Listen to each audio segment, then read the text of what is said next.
Today's podcast is sponsored by Fire Facilities Incorporated, expert engineers, designers, and manufacturers of steel training towers, burn rooms, and mobile units that are all made in the USA.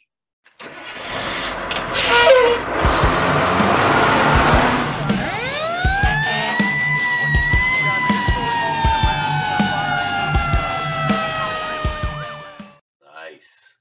I'm fancy, dude. I ain't fucking around. I like it. It's good. Welcome back to 3 Point Firefighter. Today's guest is a big one. It is Captain John Cirello. Now, Captain John Cirello has been with Fdny for over 34 years. He is currently the captain of Rescue 1 in Manhattan, and he was involved in Fdny's research of wind-impacted fires and modern ventilation concepts from the very, very beginning. He's also an ISFSI instructor. It's kind of hard to even say in my own I always get it wrong. Where I've met John teaching with, and then also an Underwriter's Laboratory advisory panel member. Now, he is probably most proud of his lovely bride, Laura, and his wonderful daughter, Luchia. Brother John Cirello, thank you for being on 3 Point Firefighter. Jake, you're welcome. Glad to be here. Good to see you again, buddy. Yeah, man. Yeah, absolutely. We had a great time in California on the left coast, but we love them dearly. That was a really good class, wasn't it? Yeah, I thought it really, really went well. The students were very engaged throughout. The late afternoon is always a little bit of a challenge sometimes, and they stayed engaged, and I was impressed. But I get impressed a lot where I go. It's especially coming from this city, we get so FDNY focused sometimes. We don't realize that there is a big, beautiful country out there, and there are dedicated firemen and firefighters and firewomen everywhere we go. Right. Now, I will say this for those that are listening: when we're out teaching, we did something a little different. We were taking half-hour breaks after every live burn, which, to John's point, it kind of made the afternoon go on a little longer than we probably wanted. But wherever John was going, he had a little tiny group of people that constantly followed him, and I imagine they were just picking your brain for what not only being an FDNY firefighter, but a Rescue 1 captain is a pretty big damn deal in the fire service. So how many of those guys just kind of kept asking you? They were, but I would say most of the questions were fire related. It wasn't, questions, like Buffy questions about like nonsense. I know they were all very pertinent. Like, how do you guys do that? Or, and again, as everyone knows, when we have the manning levels that FDNY have, we could do a lot of things that other departments can't do.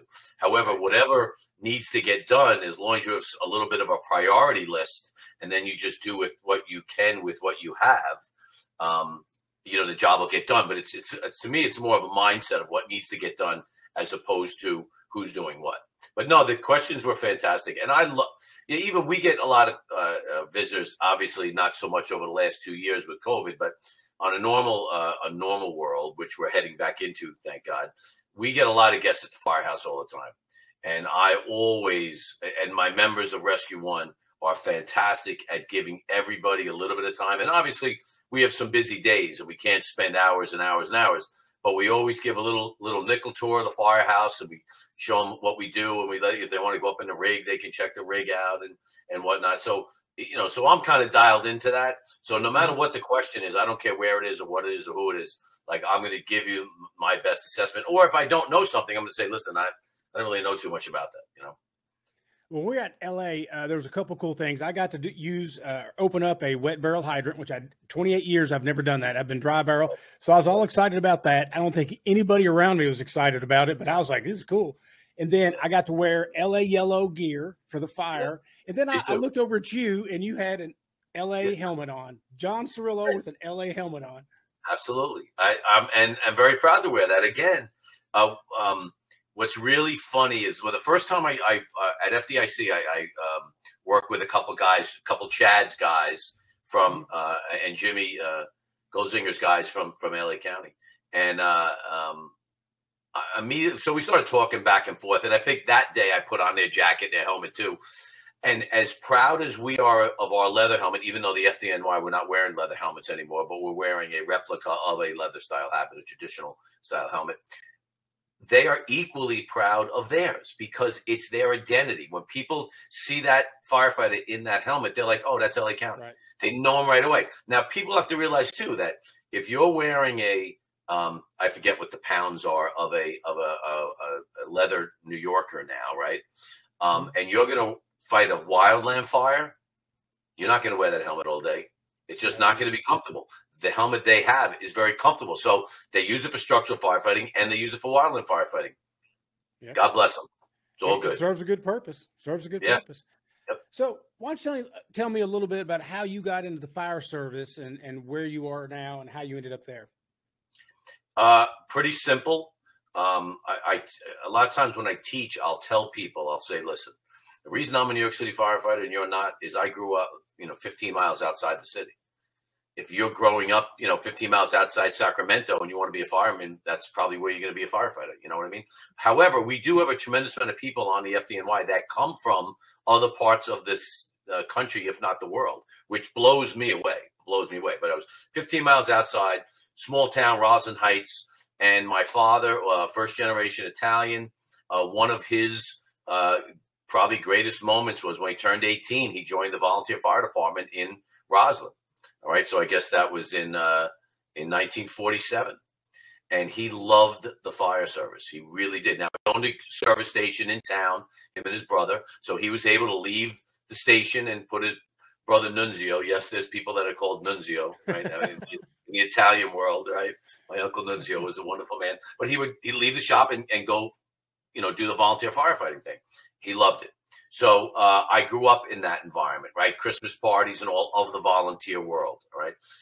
When I right around, I guess when I was maybe 17 or 18, I had a cousin that was on the Fdny, and he said, "Hey, the test is coming up." I'm like, "The test for what?" He's like, "Oh, the New York City Fire Department." I'm like, "Oh, gee, let me take it." And I took it at 19, and there was a lot of things going on back then. Recruitment and whatnot. So I didn't get hired till I was 25. But when I got the letter to say I was going into the Proby Academy, my father hid the letter, and we went out to dinner for his 29th birthday, January 29th of 1988. And at the dinner, he handed it to me, and he said, "Son, I wish this was me." And he handed me the letter that I was accepted into the academy, and I started February 18th of 1988 as a New York City fireman. Wow. So and then back in 81, I joined the volunteer. So that's where I cut my teeth. I did, and then became a New York City fireman in 88. So that's basically it. Pretty simple. So where did you start, and how did you end up at Rescue One? So good question. Wow, that's really good. So I started in a wonderful engine company, Engine 225, Faithful Fearless on Lincoln Avenue in East New York, section of Brooklyn. So here's a Long Island kid getting thrust into, if you know Brooklyn at all, East New York is one of the downtrodden parts of Brooklyn. Good amount of fire duty. And I was there, assigned there through my cousin, was able to get me there, which is, I really had nowhere to go. I didn't know enough about the city to know where to go. And I'm very happy that I did land there. So I did 10 years in that firehouse, but loved it, enjoyed it. However, I was looking for something different. I probably would have transferred to another part of the city, but then the job came up with this concept of they were going to expand special operations and form a bunch of squad companies. And the Commissioner Feehan at the time had a thought that no matter what the situation, a battalion chief should always have a go-to company. And normally that's the rescue. But the rescues, there's only 5 of them. And if there's like a dive job in Manhattan, you can have Rescue 2 and Rescue 1 in Manhattan and a dive job. Who's covering Brooklyn? There was Squad 1, which was like an enhanced engine back then. But anyway, they expanded the system, and I could have went to Squad 252, which was pretty close to 225 in Bushwick. I knew the captain. He asked me to come there, but I actually said to him, I'd like to work in Manhattan. And the reason for that simply was I wanted to change of pace. I wanted to see a different part of the city. And some of the really respected people I work with had said to me, you're really not a New York City fireman unless you work in Manhattan at some point in your career. And that came to be true. So I asked the captain of 252, could he speak to Jerry Tracy, who was going to be the new captain of Squad 18 based in West 10th Street in Lower Manhattan. And I was lucky enough. They had tryouts and everything. It was pretty crazy the way that whole thing went down. But I was chosen out of a whole bunch of people, and I was assigned to Squad 18, the inaugural group that went to Squad 18. It was phenomenal. So that's what got me into SOC. Right. And then, you know, unfortunately, well, I probably would have made it to Rescue 1 anyway, but the events of 911 accelerated my transfer. After 4.5 years, I went uptown to Rescue 1. Obviously, all the SOC units, including Squad 18, they lost 7. Rescue 1 lost 11. And so the units were decimated. And in early '02, Paul Hashagen, who's senior guy in Rescue 1, had called me and said, "Hey, would you want to come up to Rescue 1?" And I said I would, but I can't leave Squad 18 right now. We were rebuilding the company. I think I had a duty to stay there a little bit longer. And then towards the end of the year, Captain Bobby Morris called me and asked me to come up to Rescue 1. And which, you know, what could Bobby Morris is a wonderful captain, a wonderful man. You know, I think the world of him. And he saw something in me to come help, you know, rebuild Rescue 1. And I consider it a complete honor to even be thought of in that vein. So late '02, I went up to Rescue 1 as a firefighter and spent, I was there until mid '05 when I got promoted to lieutenant. So that was my, so you came up through the ranks on Rescue 1. Correct. I was a fireman there from late '02 to mid '05. Yeah. Holy cow. Worked Then with some lieutenant, great, then captain. right. So they let you stay when you get promoted. You can stay with the company you promoted. No. In? So as a lieutenant, so it's really funny how it went down. So now I make lieutenant, and you get sent to the regular world again. You know, and listen, the regular world is fantastic. You know, and when you're in SOC, you kind of, you know, will break chops on the other units. The other units are phenomenal, and they're the companies that are first do it boxes and making a difference and making grabs and, you know, going to medal day. They're incredible. We have a little bit of a different role, but anyway, so I go into the field and I'm bouncing up in the Bronx. I never worked in the Bronx, so I asked Captain Morris to get me up to the Bronx. I like a challenge, so I could have went back to Brooklyn, back to a division I knew well. No, let me go somewhere different. And the Bronx is very different, and I was up there for about a year, and then I got pulled back into SOC, but to do some of the training side of things, the SOC support ladder. So I did that for another year or so, and then some spots opened up in where? Squad 252. So I fulfilled my role that I could have went to 252 as a fireman. I ended up going there as a lieutenant, and I was there for 7.5 years. Tremendous squad company. What I love about the company more than anything is they are just all business. There's no pounding a chest. They're quiet professionals that go to fires. They're also an engine in and around Bushwick, so they catch some really good engine work, and then they're catching the whole eastern half of Brooklyn for any fire duty. And the members there do an amazing job. They're in an old 1896 firehouse, beautiful old firehouse that's immaculate. The members keep it really, really clean, and make my job wonderful there. We always had top-notch firefighters working there. So I was there for 7.5 years until I got promoted to captain. And again, same thing. They pull you out of SOC, and I ended up covering in a division. 11th division is where I live, actually, in Brooklyn. Mm-hmm. It's, let's just say, the nicer half of Brooklyn. And if there is such a thing, but there it is where I live. And so I was there for 3.5 years. Again, phenomenal. I loved it. Everyone treated me really, really well, but they all kind of knew that at some point I'd make my way back to SOC. And if you wait a little while, you know, and people knew who I am, and I think I've presented myself well through the years. So at some point, the Chiefs, you know, kind of gave me a call. Hey, John, we got some openings. Would you like to come back to SOC? And I of course, you would be crazy to say no. I said absolutely. So I got back to SOC, and I was a roving captain. So you just cover all the companies. And one of my roles there, we have what is called 18R. It's a replacement officer that fills in, but the rotation is all the rescue companies. So that's all you work in, from one to the next. Oh, it is by far the greatest rotation known to mankind in the fire service. And I did that for a little while, and it was phenomenal because you really get to meet everybody in the command.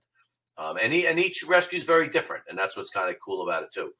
But at one point, an opening came up in Rescue 1, and I was asked to go there. And once you go there, You're there for a little while, and then the way our job works is any opening in any particular firehouse gets put out to the world, and anyone in the entire department can put in for that spot, which a bunch of people did.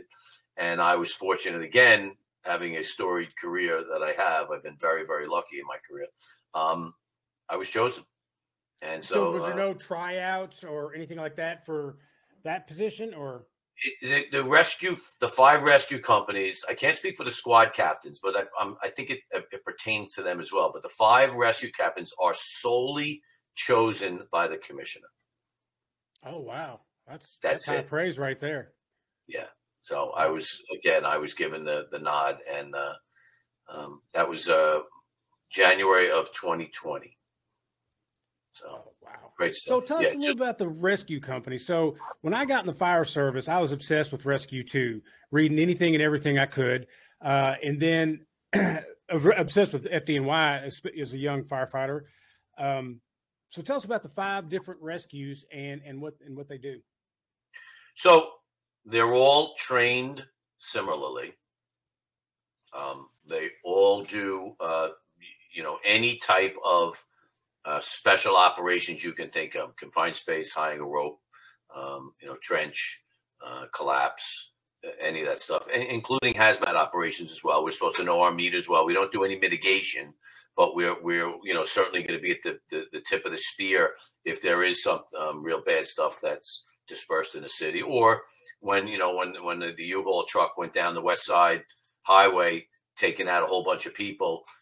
Squad 18 and Rescue 1 were both with the other first 2 companies, working on multiple patients at any given time. Man under train, we just had one last night. I just came off of 24 before doing this blog. We had a man under right at Grand Central. And between fire and police, we were able to get the gentleman out and off to the emergency room. So we're doing all of that. As for the difference in each rescue does something a little different. Certainly Manhattan in Rescue 1, we don't do the most amount of fires. Rescue 2, Rescue 3 do more fires than we do. But we clearly would do the most technical rescue, be it high angle or any type of construction accident, things of that nature. And then we definitely put divers in the water on a regular basis. In and around being an island. The other rescues take a little while to get to water. We have water, 2 blocks away on 43rd Street, right to the west side. So we put people in the water very, very, very quickly. But really our mission, the main mission of a rescue company by design, is to safeguard any firefighter on the fire ground. So we are, we had a fire last night on the 31st floor at 181 East 65th Street, right off of 3rd Avenue. As we pulled up, windows were being taken on the 30th floor. Do you know what glass raining down on a rig from the 30th floor is like? It was like we were being attacked by some aircraft strafing run or something. It just caught me totally off guard, and then I realized what it was. And don't look up. That's the main thing. Put your head down and get to the building. And once you get to the building, the chances of the glass getting you are pretty next to nil, But anyway, but the fire had actually kind of burned itself out. The whole thing we talk about with fire science and a modern fire needing the amount of air to burn, it was a 2,800 square foot apartment on the 31st floor, huge apartment. It's for sale for $11 million, and it's unsprinklered. Think of that. Nice. That's crazy. It's just crazy. But so fire got going, then kind of shut itself down. But when the first 2 companies got there and they went in, it didn't get a chance to get going again. But the place was devastated. There was a door off the hinges. We're not quite sure if there might have been some sort of event that knocked it off, or maybe there was some warping to the framework and it just kind of fell out. We're not quite sure. But really challenging fire, and that's what you get in Manhattan. You don't get as many fires, but you get these really challenging fires. Rescue 2 goes through a tremendous amount of fires. They cover tremendous distance. I know the captain there really well. I know a bunch of the members were from Squad 252 there as well. And I can't say enough about them. I could never say that in person to them, but I can certainly say that to the world to them. They're an incredible group of people. They really, really are. And So they go to they do an amazing job. They do a tremendous amount of fire duty. Rescue 3, again, doesn't do as much running around, but they get just insane fires up in the Bronx, especially over the last year or two. I'm not quite sure why that is, but I have some thoughts on it. But they just had a fire where there were 17 fatalities. Multiple dwelling, doors left open, 17 fatalities within, you're talking the first 5 minutes of the fire. That's how sideways this event went. People came out of their apartments like they shouldn't have, but they don't know. If they're not educated to the level of what we want people to do in these buildings, it's certainly not their fault. But they have dealt with some really horrific situations. And they had a fire, like, I'm going to say less than maybe 4 years ago, there were 13 fatalities in that. And same thing, open door, buildings packed with people trying to get out. It really just crazy. So that's Rescue 3. Rescue 4 covers Queens.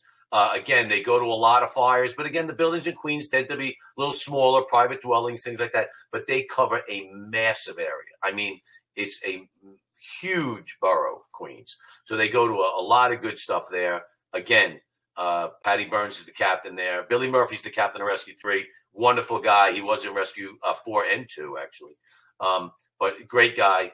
And Patty Burns is Rescue 4. And then Jimmy Murray, who we were squad 18 members together, is the captain of Rescue 5 in Staten Island. Staten Island is another borough unto itself. Again, you wouldn't think about it. Tremendous amount of hills there, homes on hills. A very, very different borough than the other 4 boroughs. And they have their hands full out there as well. Another great company. So how many people staff the rescue trucks? So every tour, it's an officer and 5. Oh, wow. We don't count our officers as part of the manpower. So yes, we have 6 people on the rig, but really we say officer and 5. And sometimes I have 6. If I had, depending on what my manning is, and guys haven't gone on vacation or whatever, I might have 6. And I usually, sometimes that member might be detailed somewhere, but I personally like to keep them in the company if I can, because if I do get a real serious technical rescue, an extra set of hands would be huge. Oh yeah. So how many firehouses are in FDNY? Wow, I'm gonna have to know this one. So I know there's 197 engine companies, and I think there's 143 truck companies. Some of them are double houses, some of them are single houses. So I'm gonna say we are probably right around 200 and maybe 10 or 15 firehouses that I can remember, and then we have 8 squad companies, a hazmat 1, and 5 rescue companies. The reason I ask is, and I've always thought this, I've never been able to talk to an actual FDNY firefighter and ask this question, but I used to work for Lexington. We had, at the time, 18, 19 firehouses. And by the time I left after 8 years, there were 3 firehouses I never stepped foot in. And there was, out of 400, 500 firefighters, there's several I never even knew of. Yeah. You could probably go your whole career, a long career, and still never be in every firehouse or meet anywhere near the numbers of all the firefighters. Correct. I can go to a racket with firemen and know everybody in the room. And then I can go to another racket and not know anybody in the room. What's a racket? Yeah, a get together. A last tour for a chief that's been on the job for 40 years. So we'll go to the firehouse and present to him, and then maybe we'll go across the street and have a few beers. That we call that a racket. And so I could go to one and know everyone in the room, and go to another one and not know anybody in the room. So most of the people I know, obviously SOC, but like Manhattan companies and Brooklyn companies. I know some of the guys in the Bronx, but not a whole lot of them. I know some of the guys in Queens, and I don't know anybody in Staten Island other than Rescue 5. It's Squad 8. But so it's a huge job. I mean, in a lot of ways, the way people like to look at our job is each borough is its own separate fire department.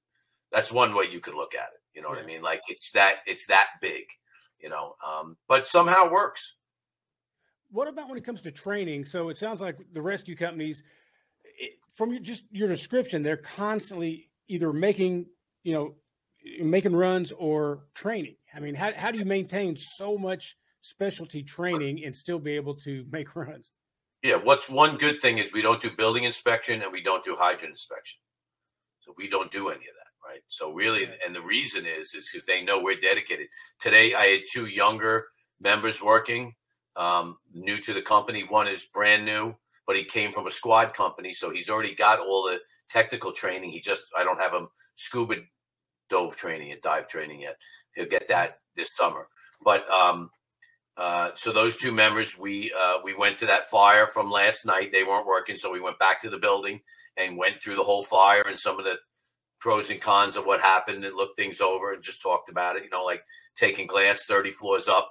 If you have to take a window 30 floors up, you try to get a hole in it. Before you make that hole, you have to try to at least let someone down. Hey, listen, the 3rd Avenue, heads up.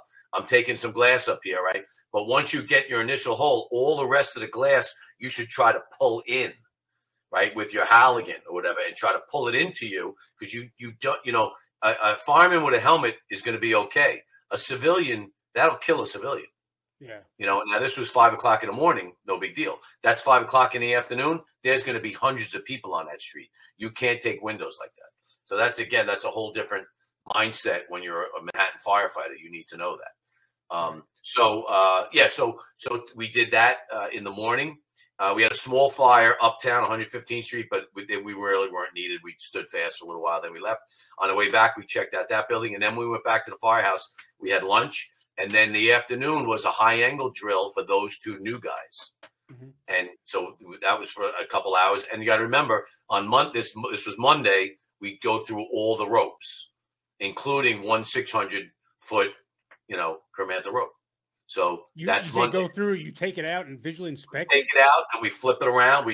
You check every inch of it, make sure it's good. You flip it and you repack it. Oh, okay. Everything else gets taken apart. All the 4-to-1s get taken. Everything gets taken apart and put back together, flipped. Oh, yeah. So you already have like 3-to-1s, 4-to-1s already set, ready to go. You don't have to like make your mechanical advantage. No. Wow. We have one preset, but then we have a gear bag that we can make whatever we need. We used to keep another one built just recently. My guys are always tweaking things, and so it's like, having one preset, that's good for when we do our haul system, if we're going to piggyback on or something like that.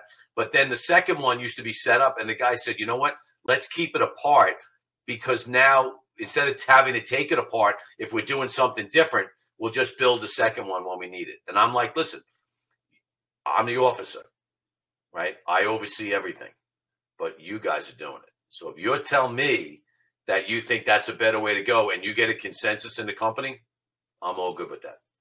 Oh, wow. It's that simple. So my guys are always tweaking things. And it's got to go through all 3 shifts, I take it. Yeah, well, we don't do an ABC like that. So our groups was 4 officers, a captain and 3 lieutenants, and 25 members in the company. Right now, I think I'm at 24. But I'm going to take another individual shortly. But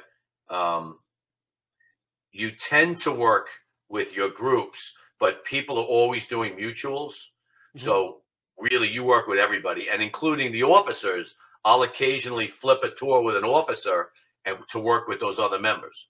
So there's really it's not like A, B, C, D or whatever you want to do. It's a much more mixed bag, which I think builds a stronger company overall. Now, you mentioned you just got off of 24, and I know you don't do 24, so you probably switched with somebody, right? Right. Our regular setup is like 2 9-hour days, a day and a half off, 2 night tours, 15 hours, and then 3 days off and keep doing it. But whenever you're day tours, there's someone opposite you night tours. Right. So all you do is you pick up this one. I picked up, you even forget what today is. I picked up Sunday night, Monday. That was my 24. So I went in at 1800 Sunday night. I got off at 1800 Monday night. That's my 24. And I don't go back in until I go back in Wednesday night, Thursday night. And you're probably bored compared to the excitement of the podcast with me today. So it's like a little kid going to Disneyland. You probably couldn't sleep the night before and everything like that. I get it. I get that a lot. I get that a lot. I was all wound up. I took my meds. I'll be okay. I get to talk to a Southern Indiana firefighter. Yay! So listen, it's all good. It's all good. But no, like we didn't. It was a slow night, other than the fire at 5 a.m. Right. We didn't. Sometimes we'll do 53X, which is an extrication car wreck. The police department calls it a 53X, so we kind of adopted that. So sometimes you'll go out of 4, 5, or 6 of them, and a lot of times you never get to them because it's not a pin. Someone thinks it's a pin, but the first unit gets there and says no pin. We didn't have a lot of those. It was a quiet night, which is okay. I'll take the quiet nights and you take the busy nights. I can't pick and choose. We just try to. And then a lot of times we'll sometimes turn out, if we hear we had 2 of those, one in the afternoon, sounded like there was a fire downtown. Turned out it was, I think that was just rubbish up against the building. But we'll turn out without being dispatched, because as a rescue company, you can do that. You just kind of let dispatch, hey, we're going to take that box in, and we just try to get ahead of the curve of getting down there so that if something bad happens, we're on scene. Yeah, cool. Now, what got you into the ISFSI where I met you? That's great. Another great question. Wow, you really got these lined up questions. So, who's the president? Who's the president? Right now, it would be Peter Van Dorp. Right. Okay, so Peter and I met in 2006 when we were investigating wind-impacted fires. He was still a chief in Chicago. That's how long I know Pete. Oh, because New York and Chicago work together on that. Right, exactly. So we go out to Toledo, Ohio. We blow air into a building. I didn't even know what a positive pressure fan was, but Jerry Tracy was spearheading it with Dan Majikowski and NIST. Right. UL's not even in the picture yet. Oh, okay. They're not even involved at all. They're doing other research, in their own facility up in Northbrook. So we blow air into this building, and wow, look, we can pressurize these stairwells. This is pretty cool, And Pete's like, listen, this is all wonderful, but if you don't do it up against fire, real fire, my Chicago guys will say, oh God, it doesn't matter to me, So about, I'm trying to think, maybe less than 6 months later, we're now in Chicago in the Robert Taylor houses, burning apartments, pressurizing stairwells, creating wind-impacted fires. It was phenomenal. And that's where I also, and by the way, in Toledo, that's where I met Dan Majikowski and Steve Kerber. Steve was working for Dan at NIST. Oh, right? I've always said that Dan Majikowski has probably saved more firefighters' lives than anybody, and he's not even a firefighter. He is an incredible individual on so many levels. First of all, he's such a regular guy. He's an incredibly humble guy. Mm-hmm. There is so much going on in that man's brain at any given moment. It's just insanity. I mean, we've become friends through the years. But think about it from me, my perspective. In fact, the fire last night that kind of choked itself out. I'm going to call him probably tomorrow on it. I can call him at any time and say, Dan, here's what's going on. What are your thoughts? Well, John, it depends. That's how he starts every answer. And then he'll go into this incredible amount of information about pertaining, like, very specific to your situation. Well, we did a little bit of research on that over here, and we did a little bit over here. We kind of put them together. It would kind of tend to say maybe this, nothing's clear cut really. But up in when we're in Chicago, now we're burning, real live burning. That led directly to Governor's Island, where we're going to drop curtains, use high floor below nozzles, pressurize stairwells, and see if it really works in a real building under real wind conditions. And it does. Wow. It does very well, actually. Governor's Island really kind of set all this off. Is kind of like what pushed all this through the fire service and woke a lot of people up and like, wow, we're doing this wrong. Everything that we're doing is pretty much based in something that was just a story or a myth told by another person. Correct. So it's great to get that science behind it. So that's how you got into the ISFSI, is I guess PVD kind of push you. Well, I didn't finish. So then when Pete asked me when they were rolling out the basement fires, when they were rolling it out, I think what was done prior to that was fire dynamics, right? Mm-hmm. Right. So I think they saw that, listen, can we get a few more instructors, in this mix that'll help us deliver the message? So he asked me, he goes, listen, John, would you be interested? And I said, yeah, well, what's it all about? I knew nothing about the ISFSI. you know. So I joined, and then went to the one meeting when we were putting together the basement fire class, and you know, I met all you guys, and you guys are phenomenal, like, fantastic instructors, and really into it. And I'm like, oh, this is great. So I don't like to travel a lot from home. I mean, I wasn't even Rescue 1 captain then, but now having that responsibility as a captain, you really can't be on the road all the time. And right. you see me, I don't do a lot of them. You know what I mean? I do them when I can. And I you know, I kind of tell them, listen, if you think there's a heavy lift, I did Boston a while back. You know, if I can come in with my experience in the FDNY and sell it, that it makes sense, I'm willing to do that, because I think the message is important. And the message we're delivering with ISFSI is directly in alignment with everything UL is doing, and is in direct alignment with NFPA 1700. You know what I mean? Like, it's all in alignment. And it's not about your take on it. It's what's the data show us? What's the data show us? What does it mean? You know? Right. So, yeah. You know what's funny though, and I've said this to a few of my guests, people like you and me that have been in over 25 years, right? I think we may have earned that old head, you know, moniker, but it's also people. What surprises me all the time, myself included, is that people like us are usually the ones that are settled into their ways and they're just kind of biding their time. But when I see you, you're very progressive. You're part of the studies. You're part of the panels. You're out there in the cadre teaching it. So that's always, to me, one of my favorite things to see is somebody that has been in the fire service for a while, but they're not settled in. They haven't just said, you know, this is exactly how fire is. It's never a finish line. It's always a race. And I noticed that with you right away. So I did a firehouse keynote for Timmy Sendelback a number of years ago when Timmy was involved. And what I was trying to get across in that was, I am, any naysayers in the room, I am you. You know, I came into the fire service with rubber boots, 3/4 boots.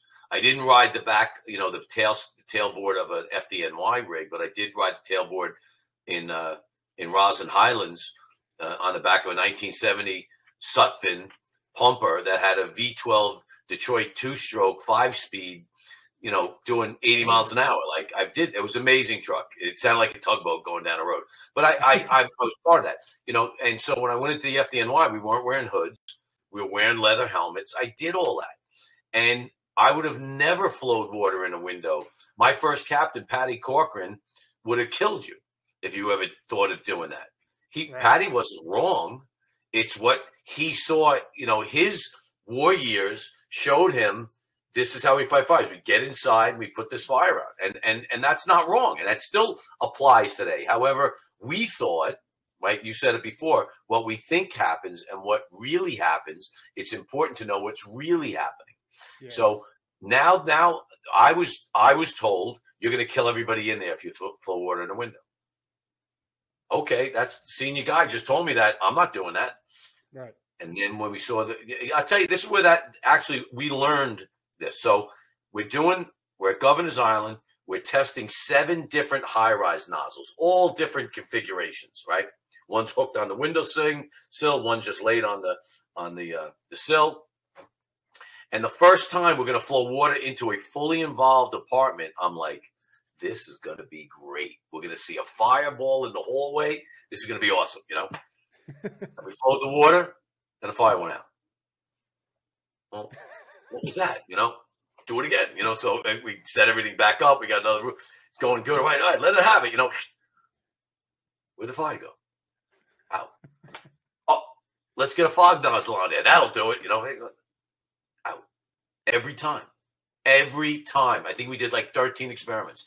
Every time the fire went out in the bedroom, in the apartment, and in the hallway.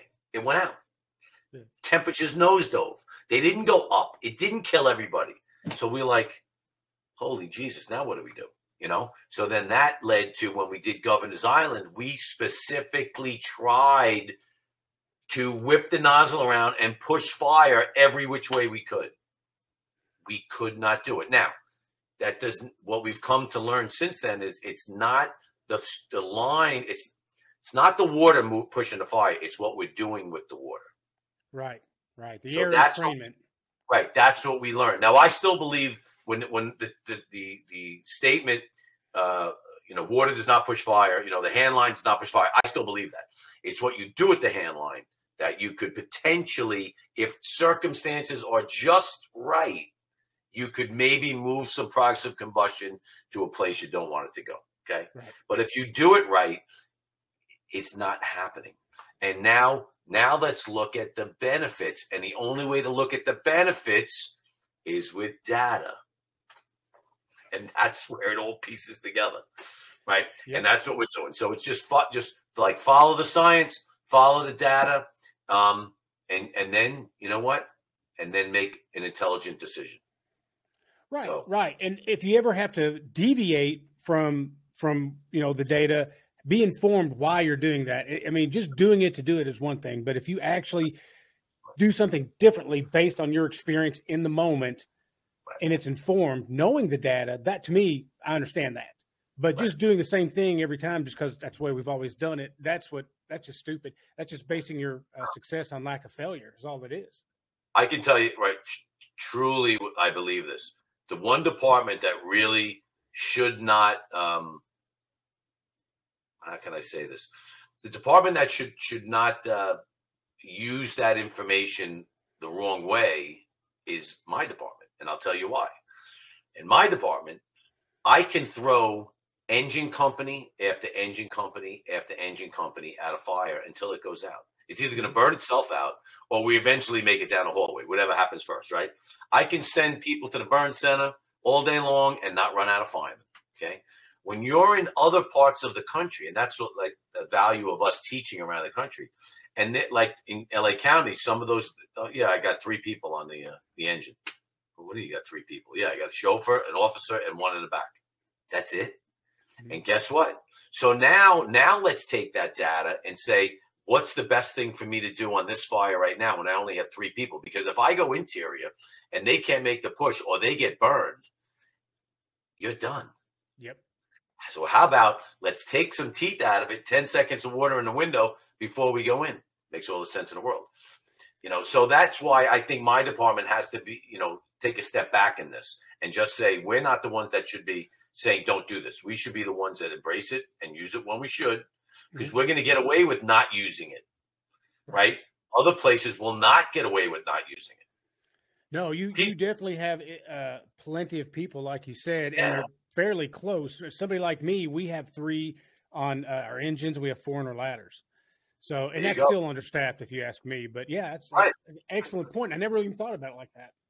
Yeah. So, and I love what Pete Van Dorst says about it is if you now know the data, you know the information, and you're actively choosing not to use it, there's a little liability there. Exactly. And I'm not talking about lawyers and going to court or anything, personal liability. Yeah. If you don't use that tactic and you lose people or something bad happens, the fire gets away from you and there's a collapse and then a fireman gets hurt. And when you first got there, you could have used that. That's real bad. Yep. So it's ego usually. Ego. 100%. 100%. And I'll say this, though. If you really think you got a crackerjack engine and there'll be no delay getting in there and getting water on that fire, okay, that's a decision you're going to make in that moment. But what happens when you're in Roslyn Highlands, my hometown, and you got 2 18-year-olds and my uncle's driving the rig at 75, and I got 2. That's the one that I don't know if they can get into that quick and do this. Not their fault. They've never done it before. Let's hit it from the outside. Let's calm this thing down. Then we're going to go inside and finish it off. Absolutely. So there's all those decisions. Yes. Now, you mentioned something earlier about riding tailboard. Yeah. I was fortunate enough to ride tailboard early in my career, and I think firefighters that have never done it romanticize it. Me personally, it has to be a really nice day to enjoy riding on a tailboard. The winter, it sucked. Yes. If it's raining, it sucks. You're up under a tarp. If it's these firefighters always talking about, these younger firefighters. Oh, I'd love to ride tailboard. No, you wouldn't. You really, I mean, if it's a nice 80-degree day, it's a blast. But you have way more shittier days on the tailboard than you'll ever have. A nice and we had a mini pumper 591 was a little mini pumper, and when you were standing at a tailboard, there was nothing protecting you. There was no screen or nothing, right? And on more than one occasion, if you hit bumps wrong, you ended up in the hose bed. Yes. Yeah, So that's another thing. If you had a shitty driver, you hated riding tailboard. Right, because he was he was supposed to be cognizant of people back there. So like, you got to take turns a little differently, like, calm it down a little bit. Yeah. Yeah, absolutely. It was fun. Yeah, I think of the nice days in Texas. It was a blast, but I just, man, middle of the night, cold, rainy. There's nothing pleasant about it. Nothing. Yeah, we get snowstorms up in yeah. Oof, fuck all that. So let me pick your brain a little bit about 9/11. Can you tell me? I've heard the story before. You've told me when we were in LA, and I thought it was an amazing story. Do you have any trouble telling me that today? No. It's it's the facts of what happened. And believe me, there were thousands and thousands of those stories. Like any given racket, as I spoke before, I might be talking to somebody, and some of my friends, like, I didn't even know where they were, and then all of a sudden they'll say, yeah, I was like underneath the pumper, I couldn't breathe. And I'm like, really? Where were you? I probably walked right past you. I didn't even know it, like real weird stuff like that happened all the time. There's one just happened to me recently. I'll have to recall it. But this individual I was talking to, we probably passed each other at one point because he was describing things exactly as I remembered them at the same exact time, like in between the collapses. So where would you like me to start? Well, I believe you started last time by telling me you rode your bike across the Brooklyn Bridge when it happened. Yeah. So what did you think when it first started, when the first plane hit, and you heard about it, what did you think was happening? Was it just a fluke, or did you think it was an attack? Yeah, I thought it was an accident, like I think most people did. So I was living in Brooklyn, right on the other side of the Brooklyn Bridge, not far from the base of the Brooklyn side of the Brooklyn Bridge, in an area called Carroll Gardens, beautiful little area of Brooklyn. There are beautiful areas of Brooklyn, by the way. Hopefully you'll see that when you're here in New York. But I was not working, and my wife had gone to put her on the subway. I was having a cup of coffee, and I see that on the news and I see one tower's hit, and I'm like, is that like a reenactment of a disaster? Like, what is that, And then the phone rings, and my mother-in-law calls, and she said, what's going on in New York? And I said, I don't know, Mom, but I got to go to work. Click. And I knew in my head, I know how Manhattan traffic is. I'm like, it's going to be a nightmare in lower Manhattan. It's 17 minutes on my bicycle when I ride pretty quick. So I jumped on my mountain bike and went over the Brooklyn Bridge. And when I was on the middle of the bridge, I felt a massive concussion. And I looked to my left, and there was a huge fireball. That was the second plane hitting. I didn't know it was a plane, though. I thought something let go inside the building, So now you had two buildings on fire. So I'm like, oh, man, this is going to be some humdinger of a fire. People are going to be trapped above. This is going to be a nightmare. However, I'm probably not going to get up into that building for hours from now. I just know in my head of how a high-rise fire works. I'm off duty. I got to go to the firehouse, get my gear. I got to get down to the site. I mean, I know all that, those logistics. It's going to be quite a long time, if ever I go, So anyway, when I got to the firehouse, well, as I got into Manhattan, people are yelling, go the other way, get out of Manhattan. So I zigzagged through them, and I get to another firehouse, 20 Truck, which is on Lafayette Street in Spring. And the reason I went there is Squad 18 was stationed there while they were renovating our firehouse. They were redoing the cement floors in the firehouse.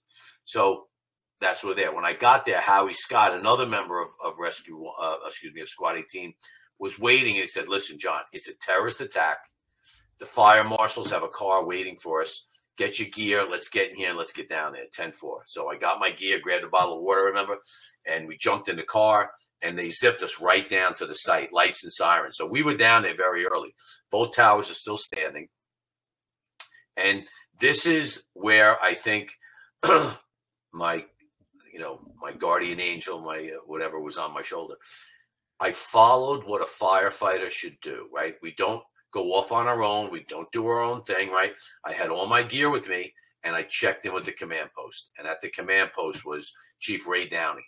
And he just said, John, just the next SOC units that come in, hook up with them and go to work, 10-4. So with that, Rescue 4 and Squad 288 came up, I attached myself to them. We went and staged in a building adjacent to the Twin Towers or the site, and that's where we were. We witnessed like the falling debris, which turned into be falling human beings, and it was just I can't even you were looking at it like, what is that? And then you realized what it was, and that was very, very sobering moment. So everybody was very quiet, but everyone was determined. Nobody was freaking out or anything. The officers were kind of chatting. And then I realized I don't have a mask. I don't have an air cylinder or anything. So I go to Lieutenant Kerwin from 288, and I said, listen, I don't have a mask. So he goes, okay, you and Howie go find equipment, go find masks. And if we're not here, we'll be in the South Tower lobby. And 10-4, so off we went. Now, the masks were very hard to find because most companies rode down there with more than 6 people. So all their extra gear was gone. They probably grabbed stuff in the firehouse, whatever they could find. Checking all the rigs, checking the rigs. I turned at one point and I could see Rescue 4 and 288 had left the American Express building, walked across West Street in a single file, and they were heading what I believe to be into the hotel, which was attached to the South Tower. So I knew where they were. So I didn't have to go back to that building. I knew where they'd be. We get to Hazmat 1, which was parked at Vesey and West. And I knew that the member, Hazmat always leaves one member back to look things up, call Chemtrex or whatever they're going to do back there. Mm-hmm. It's the resource guy, Tony Castagna. And I look at him, hey, Tony, you got masks? And he goes, yep. And it was the mask for the level A suits they kept underneath. So we pulled them out, put them on. And just as we're about to step off, he says, hey, you want hour bottles as opposed to half-hour cylinders? We didn't go to 45s yet. So we had half-hour cylinders. And I'm like, oh, it's a high-rise fire. You know what? Instead of carrying an extra cylinder, I'll just put the hour bottle on my back. So we took a minute, 2 minutes. We switched out the bottles, Howie and I. We had 2 other firefighters with us. And then off we walked. Now we're walking south on West Street. And if you remember, from the North Tower over to the Winter Garden, there was this enclosed walking sidewalk, like an elevated sidewalk enclosed. And we got underneath that. And Rescue 1's rig was right there. I never remember even seeing Rescue 1's rig, but it was right there.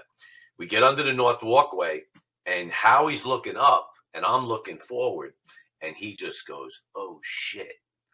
And with that, I look up, and you saw the South Tower, the whole top of the tower, if you remember the videos at all, about a 30 or 40-foot section from the injury to the top of the building, just sat down one flight, one level, bam. And once that energy started moving down, it just continued. Bah, bah, bah, bah, bah. I didn't need to look anymore. I didn't know what was going on, but time to run. You know how they always say, never run on the fire ground? When the building's collapsing, you're allowed to run. All right. So, so we ran north, Howie and I, and there was a white van. I got behind a white van. I shouldered the back of the van, and I just said, well, let's see what's happening. Because I don't, my brain doesn't understand that concept, And then I swear to you, it went pitch black, not gray, it was black, and not even just black. It was like the cloud was so dense with product, with dust and whatnot. You felt it like all over your body as it moved past you. I mean, but again, I had no Rolodex of information to make sense of this, right? My prime recognition decision making, right? Like there was nothing for me to go back to. So what do you do as a fireman? I tried to breathe, I couldn't. Couldn't breathe because it was so dense. Okay, well, I remember I knelt down, I put my helmet between my legs, just like a man on a fire, zero visibility. I reached around, turned my cylinder on, shook my mask out, but I really couldn't shake it out. I thought I was shaking it out. Put it to my face, and I took a breath. And I got whatever was in the mask. I ingested that, but then I could breathe. So I'm like, okay, I'm alive. I'm not dead, So I put everything on, and I started to walk north. Again, zero visibility. If it's zero visibility, should I have been walking? Of course not. So I tripped over something that fell down. I went, oh, Jesus, what's that? So now I start crawling, and I think I'm crawling north towards Chambers Street, where I know you know, at least something might be up there. And when the dust settled enough to see, which I don't know if it was a minute, 2 minutes, 3 minutes, 4 minutes, I have no idea, who's standing in the middle of the road but Ray Downey, my chief of special ops. So I took my mask and everything off, and I went up to him. Hey, Chief. He said, John, get everybody, and let's get north. We're going to reform up at Chambers Street. We'll reform the command post, 10-4K. With that, Commissioner Feehan, who was still alive, grabs me, and he says, listen, 18. He didn't know who I was. He goes, 18. He goes, we got a fireman giving a Mayday at Liberty and West. Go get him. 10-4, right? When a former chief of the department, commissioner, gives you an order, you follow your orders, right? Sure. So off I went, and he goes, and take this probie with you. Now I got a probationary firefighter with me. The last thing I wanted in the world, you know. Now, what about Howie? Whatever happened to Howie after? Well, that's a good question. So, you know, in Backdraft, you know, you go, we go. You know that one? Right. Yeah. Howie left you. Howie actually, I ran back into him at 3 o'clock in the morning, you know, almost, a half a day later is when I finally found Howie. I thought he was killed. I had no idea. He didn't. I got behind the white van. He kept running north. And he said when the cloud got to him, there was so much momentum to the cloud, it tumbleweeded him. It flipped him end over end and pushed him north. But he survived. Yeah. So now I got this other kid. We go south. And I remember saying to the kid, I go, listen, that tower was injured like that tower. That one collapsed. That one's going to collapse. We just don't know when. Keep your eyes on it, you know. And so we made our way south. There was a woman with a broken leg who eventually I found out a friend of mine got her out of there. And then I had a mission. We're looking for a firefighter. So I get down to where the South Walkway is, and there's just firemen walking around all dazed and confused. Like, anybody see, is there a down fireman? Is there a pass alarm? Anything. So we start kind of climbing up onto the rubble of the hotel, looking in nooks and crannies and whatnot. And then I hear the kid who was with me, this kid Latimer. I hear, John. He's like screaming. And I remember, and they talk about when we do a class called the Mental Performance Initiative, they say time either speeds up or slows down. And I remember turning and looking at this kid, and he was running now west towards the North Cove. And he was in slow motion as he was running. Like, it was the weirdest thing in the world. I remember it like vividly. And so then in the background, now I start hearing this boom, boom, boom. Conversely, the first collapse, I heard nothing. But I think either I was scared shitless or the dust cloud blocked the sound. Mm-hmm. I don't know, I guess. But now I hear this clear as day, and I jump off the pile, and I ran underneath the walkway, and there were ambulances lined up, and there were doors to the back of one was open. I jumped into the back of one, and as that happened, the sound just got louder and louder, and then a gust of wind came and blew the doors of the van, of the back of the ambulance shut. So now I'm in the back of the ambulance by myself, not understanding what's going on. And it got so loud, I remember cupping my ears, and then it stopped, and then the whole earth shook. Like, everything shook, and that was everything settling down, you know. Now, so how close was the ambulance to the second tower going down? When you're in New York, you'll see. It's I would probably estimate maybe 300 yards, maybe. Oh, wow. Yeah. Maybe something, not even that. I bet it's not far, and but just it's how the towers came down. You know, it's a certain way that it didn't kind of lay down that way. So I waited a couple of minutes, again, not sure what the time frame was, and then at some point I remember opening up the back door and like looking out, and everything's on fire. Fire trucks have flipped over on their side. They're on fire. The buildings are on fire. I mean, it was just like, I'm like, what? I shut the door. I remember shutting the door going, holy Jesus, you know? So, but I just did it a half an hour ago. So I masked up and put everything back on. I still had air in my cylinder. I didn't ditch my cylinder. I kept it. And now I step out. I'm alone. There's no one there. There's no other fireman. There's nothing. just white dust, rigs, buildings on fire. You know, just crazy. So then I walked towards the walkway. Now I start seeing people, you know, and I ran into a Rescue 3 guy, Dave Jury. And I said, Davey, man, what are you doing? He goes, holy Jesus, you know, cell phones weren't working. Pay phones weren't working. I made my way into the Winter Garden Hotel. Really strange event there. As we were walking across where the palm trees are, a piece of steel had come through the atrium and nailed a guy. I believe either he got blown out of the building or he got hit with the steel in there. And I reached in, he was dead. But I got to a phone and was able to call my girlfriend and just say, it was my wife now, and just say, I'm alive. I don't know when I'm coming home, but I'm alive. I should just call my family, tell them I'm alive. That's it. And I'll see you when I see you. And that was it. The rest of that day, well into the night, was just these futile efforts of looking for survivors, you know.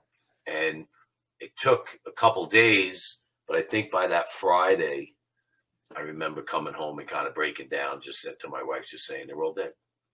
Like, we're not going to find anybody, you know, and that's for firefighters. That's, you know, we thought we were going to have hundreds, if not thousands of people trapped in voids and this, that, you know, they were all dead. It was really just a crazy. I wasn't involved in getting Jay Jonas out of the tower, the North Tower stairwell. I didn't have a radio, so I didn't hear any of that action going on. They did a great job getting him out. And I think there was one other guy. Oh, I know what I was going to tell you was the guy I was sent by Feehan to look for, I met his sons. Really? Whatever happened to the guy? So it was a chauffeur of, I'm going to say maybe 22 engine. It was a chauffeur of one of the engines, and he was given a mayday. He was trapped and given a mayday, and they eventually did get to him and got him out of there. That was the guy I was going to look for. Yeah. So he did get out, which is great. You know, so that's it. So then, you know, we spent days and days. The one odd thing with Squad 18 was we found all our people. They were in the North Tower stairwell, all crushed, obviously. They were with some members of Rescue 1. They were heading up, you know, they were doing their job. So, if you didn't have to find a mask, you would have been there with them.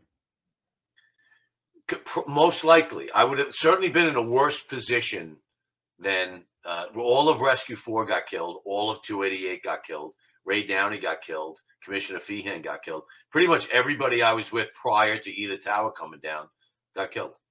That's really pretty much how it happened. Ray Downey and them, they died when the second tower came down, right? Correct. So they were trying to move the command post. What's that? They were trying to move the command post. They knew after the first tower, and then the second one, as they were trying to move it. Right. Okay.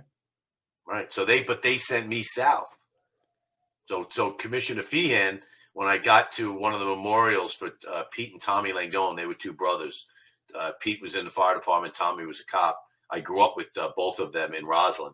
When they did their memorial service, I pulled Commissioner Feehan's son aside, John Feehan, who I know very well, and I told him the story. And like, how do you tell a son, you know, to your father's last breath, he was a chief doing his job.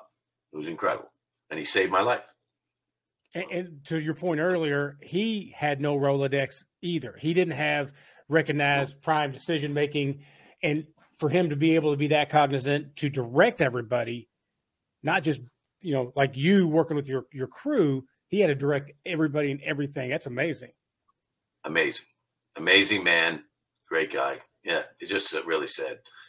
You know, our department took many years to even recoup all that got lost that day. We did, but it took a long time. I was going to say, how do you even start the next day? I mean, how do you even? You know what's really amazing is, you know, we never had companies out of service. I think, you know, maybe day one we did, but in short order, our shops got all the spare rigs up and running and had companies operating in the city. You know, like it wasn't like companies were just shut down and not functioning ever again. No, they figured it out. And I will say, like, when it comes to that large scale operation, we understood incident command as a department. We just didn't understand magnitude of this thing and how to handle it. And that's where, again, kind of like, what we're doing with ISFSI, going around the country and teaching all over the place. People from outside our department, definitely the FEMA USAR teams, they were very respectful of our space, but were coercing us. Listen, there's a way to manage this. There's a way this can be done. We got it. We got it. But really, just listen, take a moment and listen to what I have to say. And I think by like day 3, our chiefs were like, okay, we see your point. And then we relinquished, I wouldn't say we relinquished control, but we allowed them to come in and say, hey, this is how you do it. Your sectors, you're this, you're that, and I think in short order, we saw that, no, we needed that help. The practice of running a large wildland fire was of great value that day and the coming weeks and months that were going to be presented to us. How to get your ducks in a row on a grand scale. And to learn it yourself, it's going to, you'd have to go to 10 911s. You don't want to do that. So you bring these people in and know it. And then from that grew our IMT team, our incident management team, and our incident management team now, again, as a proud New Yorker, I'll say this, a proud FDNY, probably one of the best in the country, because they've learned big time how to do it. And then they now travel, out west to manage wildland fires, for the members out there. And then they bring that back, another level of that back to our job. So we're very good at all that now. We weren't necessarily then. So how long was it till you got to go home? I mean, after that, did you just stay there? I left around that. I remember I was there. Let's see. So it was Tuesday morning. Wednesday morning around 6 a.m. I couldn't see anymore. I literally couldn't see anymore. And what happened was shards of fiberglass had gotten into my eyes and lodged in my eyelids. And every time I blinked my eyes, it was scratching my corneas. So I went back I walked back at I remember that I think it was like 5 a.m. or 6 a.m. I walked back to 20 truck. I tried to clean my eyes out numerous times there. I had water flowing in them. It just wasn't doing it. And I then walked from 20 truck up to 14th Street. You gotta remember, there was the streets are barren, everybody's in shock. I walked up to 14th Street. There's an eye and ear hospital there. And they took me in and they did some stuff to my eyes, but they really didn't, it wasn't good. I remember going back to 20 truck and then saying, I just can't see. I walked back up to 14th Street, which is a pretty good walk, but there was nothing else available. No taxis. There was no way to get around. Subways were shut down. So then there, they put some drops in my eyes, and this one, I remember this female Asian doctor rolled my eyelid up, and then she could see by the scratches in my cornea where the fiberglass shards were. Mm-hmm. And then she started plucking them out, and I immediately got relief. I was like, oh, God, thank God. And then once that happened, I think I went home briefly, and then the next day back to back to ground zero. And then you were just there for, days. And then you take a break and then be back for days. But then you had to work in the firehouse too. We had to man the company. So that was all part of that. I know a lot of people I worked with were like, we're getting a bunch of people together. We're going to drive up to New York and help them. All those people coming to help, how was that even? I mean, was there a way for these people to check in, or did you just be working right next to a firefighter doing the best they can? Yeah, those first couple of days, there was no, that's what I mean by until we really got a handle on what needed to be done, it was a free-for-all. It was a free-for-all, but that's not necessarily a bad thing, because you had all these people volunteering and coming to help us. How do you say no to that? And we needed the help. Even a bucket brigade. I mean, you think a bucket brigade's nonsense. Well, it might be, but if there's one person trapped, all we need to move is this amount of stuff right now. We'll get the end loaders and whatnot, once moving the big stuff and the cranes and all came in. But right now, we just need buckets to get this debris away from this individual. But again, we didn't find that many, so that didn't happen. But no, listen, everybody was embraced. in a good way. I don't think there was any nonsense like that going on. We knew we were overwhelmed, and we needed the help. So we thanked everyone. That's kind of, right now what's going on in the Ukraine. I'm trying to get together some equipment and bunker gear and everything to go over there. We have it lined up. We have it ready to go, but we're having a little trouble with City Hall releasing equipment. Like there's a process, hopefully tomorrow I can get some headway on it. But I feel, everyone helped us on 911. So now this is a way to reciprocate. When there is a problem somewhere, we should do, even if it's a small effort, it matters. We used to get, we were getting, I still have it actually. We were getting hats knitted by little old ladies in Missouri, and I still have one. I kept one. Actually, it's a scarf. No, it's a scarf. And I keep the scarf. It was great. Like the people were just doing all these things for us. That was just really incredible. So I've never forgotten that. That's great. Well, you talk about not having a Rolodex. I can't even imagine what it'd be like to be a firefighter that day or the following days at something that your brain is struggling to comprehend. I can't even imagine. Can't even fathom. Well, neither could I. And let's hope I never have to access those little Rolodex anymore, right? Yes. Let's know that nothing happens. But I will say, to go back to what we were talking about earlier, one of the interesting things about my evolution as a firefighter was when I worked in Brooklyn, I had a certain mindset. After working in Manhattan at Squad 18 and then in Rescue 1, not to say there's not an emergency that can humble you, because I think that your next emergency could be that one. And I'm not saying that I know everything, because I don't know everything, far from it. But I would say that my ability to handle a complex issue was enhanced by working in Manhattan, because we get fires where, like that fire last night, I don't see any smoke, I don't see any fire, but I'm getting hit with glass. Right. So like, okay, let's get in this building. Let's, check in the lobby command post. Let's see where the elevators are at. Where's our standpipe? Let's get up there. Let's get off 2 floors below the fire. Let's see what we got. You know what I mean? It's a process, Right. Or maybe you have a fire where, there's a subway entrance and there's subway tracks right underneath the building. So we have to be concerned about, those issues or whatever. So, I just think for me, it made me be able to handle or juggle a couple balls at once better than when I wasn't in Manhattan. That's me. Let me ask you one more question about 9/11. When did you realize there were other attacks outside of New York City? Was it that day or was it days?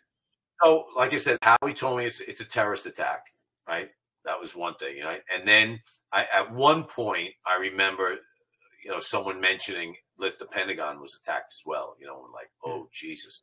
And then the real sobering moment is when, F-18s are doing low passes over Lower Manhattan. That just blew me away. Like, you were like, right. Holy cow, we are in war. Like, that was the feeling. And they would just buzzing, up the Hudson River and really low altitude flights. So that was really very, very, very sobering. Yeah, at that point. It's really hard to believe that, those son of a bitches were able to fly those planes at all and hit the buildings. Right. It's incredible, especially the second one's like on a bank. Amazing stuff. Sadly amazing. Yes, it was. I've always heard that people equate it to the loss of firefighters and cops. The 343, but it's also one of the greatest rescues ever. I mean, yeah, no doubt. So like, let's say it would have happened today. You may not lose 343, but if there's people in the building and they will collapse, you're gonna lose 100 or so. Yeah, because the people were doing their job. Like I know, Jay Jonas is the perfect example. He survived in that stairwell, but the only reason he was there was because they were going to they weren't going to abandon that woman. They were going to get that woman down and out, and that's what put them right in that zone. Otherwise, they would have been probably out of the building more and been killed. I know plenty of guys. I know. Well, what's the story with his name will come to me. Captain of Ladder 3. Patty Brown basically said, I will not comply with that order. Now, he's a guy that would never disobey a direct order. I order you, to get out of the building now. I will not comply with that order. We're heading up. We got people upstairs. He knew it was going to. I don't think he thought it was going to collapse, but he knew something really bad was happening. But they had a job to do, and firemen do that. That's that. We're not going to drop people and take off. I mean, maybe some people did, but the vast majority of us would not. Yeah. And here's the other thing too. And there were civilians who did amazing things that day, and that gets lost in the shuffle as well. This is our job. This is what we train to do. Right. What about the person that initiates without the training? That's pretty incredible. Yeah, that's pretty cool. Wasn't it like the largest maritime rescue effort ever? Yes. Yeah. Across the Hudson, absolutely. Every boat, every ferry was just nosing up, taking people and going to Jersey. And they didn't have any kind of real communication, but at the same time they coordinated their effort. You're right. There's a lot of things get lost in the shuffle, but it was actually, as horrible a day as it is, and as sad as we lost the brothers and sisters that we did, there were some true heroes, like you said, that weren't trained to do the job that firemen do, and they stepped up and they did the job. And which also leads me to be so sad at how fractured our country is right now. Oh, I know. Yep. We were so tight right after that for quite a long time. I remember when I was working part-time several days after 9/11 happened. I was in a nursing home, and I was picking people up, taking them to dialysis, whatever it was, for my part-time job. And there was a lady there, and she was one of the first Rockettes, and she was in her 80s or whatever. And I thought that was really cool, so I enjoyed talking to her. But she had flags and everything you can imagine up there. And I said, hey, you're showing your patriotism and all that. And she goes, oh, yeah. She goes, this has only happened one other time in my life, and that was Pearl Harbor. When we were attacked then, everybody was showing patriotism. And then she said, but I really don't know how long the patriotism is going to last. And looking back on it now, knowing what we know, she wasn't wrong. Look at us today, all divided and over the silliest things. Right. Yeah. And the sobering events that are going on in the Ukraine right now. What can you say? There's a democratic sovereign nation that is being attacked, and I never thought in my lifetime we would ever be dealing with the Soviet Union again. You know what I mean? Yeah. Pulling Iraq. I did not dream. Yeah, he did some bad things. Taking Chechen is one thing, and I know we're getting off track now, but I never dreamed of that. But listen, maybe this is a moment that will bring us back together as a nation, because we need that. We need to sad that it would be a war that would unite us. Right. Yeah. I mean, look in the fire service. There's a bit of a war. Exterior stream versus aggressive interior. Okay, whatever. Leather helmets versus whatever. But we can talk about it and still be friends. And talk about the tactics and not get mad at each other. And that's where, again, with the fire service, that's where we need to be. On one of my classes that I teach, I use Walt Whitman was a writer and poet from Long Island. So he has one of my favorite quotes. Yeah, which is it is be curious, not judgmental. Bingo. That's exactly the one I'm thinking of, and I use it. Really? I use it, and I have a slide that I put up, and it just has him, and it says exactly that. And that's why. So why do Europeans do things the way they do? Be curious. Yeah. Tell me what you got. Tell me about gas cooling. Right. Okay. Great. Use PPV. Great. Tell me more about it. Yeah. Don't be judgmental. If it works for them there, great. Yep. It works for them there. And what we do in New York, I think we're very good at a lot of things and not so good at some other things. So yeah, that's all. Wow. That's such a kind of an obscure quote. I'm kind of surprised. It's the same one you're thinking of. Yep. Yeah, but it's great for the fire service. I don't know if you remember, though, years ago, one of the cell phone companies had commercials about if firefighters ran the country, and it showed, what I'm talking about? They were all in Congress. They were Congress, and they were passing bills left and right. Right. Yes, I do remember that. Yeah. See, the fire service can be an example. We can not get along. We can argue religion, politics all day long. But when the tones drop, we're one group. We're not. Exactly. It's not even in your head not to help somebody. I mean, as a captain of Rescue one of my goals is you don't have to be best friends with everyone in the firehouse. That's impossible. There's too many different personalities and everything. But you have to respect each other. And you gotta, I'll take this from my daughter's grammar school, not put downs, put ups, lift the people around you. Now, listen, when you're in the kitchen, you want to break balls and you want to have some fun. No, that's the best. I mean, as a captain, I just got to like drink my coffee and kind of smirk to myself. I really can't. Oh, that was a good one. I just kind of stay out of it. You know what I mean? And I don't drop any grenades. It's not my role anymore. You know what I mean? Yeah. But I love listening to the guys go after each other. They just hammer the hell out of each other. But again, part of that is what brings a firehouse together. You can make fun of each other and not take it personal. Right. But I think you also have to be a little respectful of certain lines. And most of my guys are. But, the most, a sign of a true intelligence is humor, creative humor, not hurtful humor, And you almost had me with humor. I thought, oh, great, now I'm intelligent. Then you said hurtful humor. I'm like, no, I'm back to being a dick. Right. And a lot of times that's funny. But it's still, when you're friends, you can do it. You can't be enemies. But anyway, so that's part of my role, because when you build that unit, now when they're in the shit, they're going to function together because they have a connection. And sometimes it's almost like intuitive between people. Right. When guys really have worked together for a while and they really get to know each other outside the job as well as inside the job. Now it comes a little intuitive about what they're going to do. And at a fire, as a technical rescue, to me, yeah, depending if some real challenging stuff up on top of a high rise or anything, right? But most of it is, hey, what's the plan? And we all kind of huddle up, okay, each guy has a role. One guy's a rigger. One guy, if we're putting somebody over the side, that's the can man. He's, he knows what he's got to do and everything. Who has the harnesses on and everything. I just kind of oversee anything. I said, what's the plan? And they'll say, yeah, Cap, we're going to do this, this, this, and this. Sounds good to me. How about it? Go. And then I'll coordinate with the chief what we're doing and whatnot.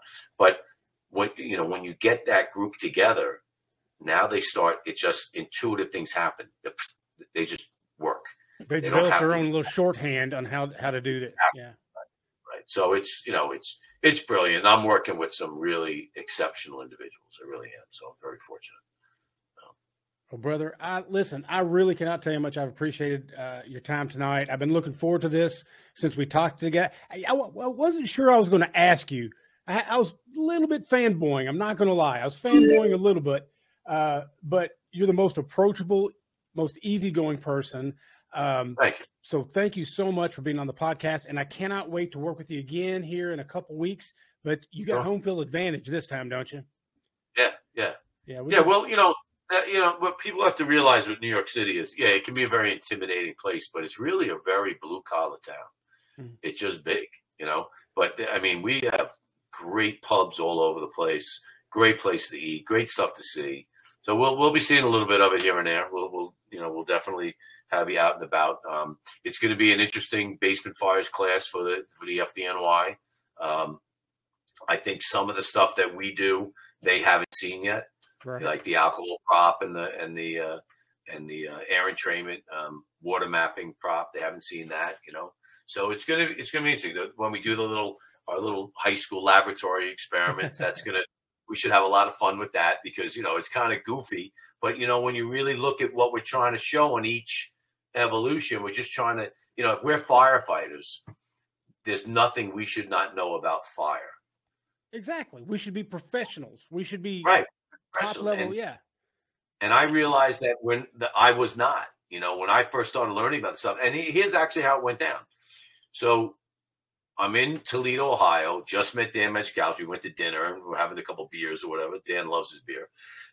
And he starts talking about all this heat release rate and megawatts. And, I'm not sure if we were using flow path back then, but we were talking about all this stuff, And I'm like, how do I not know any of this? And he goes, well, I teach you already. I teach the FDNY. And I'm like, what are you talking about? You teach the FDNY. He would go every new fire marshal's class. He would teach the new recruits for the fire marshals about fire dynamics in relation to fire investigation. Oh. Didn't even know it. So George Healy, who was my good friend and deputy chief now in the 13th Division, at the time he was not. We're together, and we're like, when are you coming to New York next? Oh, I'll be there 2 months. George and I sat in a class with the fire marshals, and it was fire dynamics. And I'm like, every firefighter needs to know this, not just the marshal. Yeah. But that's who was getting that education, not everyone else. That was like 06, 07, you know? So he'd already been doing it. Well, that's the thing that sets the whole tone for the class that we teach together is if you understand firefighter dynamics and flow path, air entrainment, it is an easy jump straight into how you attack a basement fire if it's limited access, no access for a walkout. It's such an easy transition. You don't have that fire dynamics portion of it, and you go right into the stations. You're not going to get buy-in from those students. They need to understand what fire is doing, what it's trying to do, not what it's doing, but what it's trying to do. So, yeah, I totally agree. And there's no doubt in my mind, no doubt in my mind that as I've learned this, I've made better decisions on the fire ground. There's no doubt in my mind. And I can, think of a bunch of fires where I saw something happening. I'm like, you know what, just hold that door a minute. Don't be doing anything. Don't be taking any windows. Just hold on.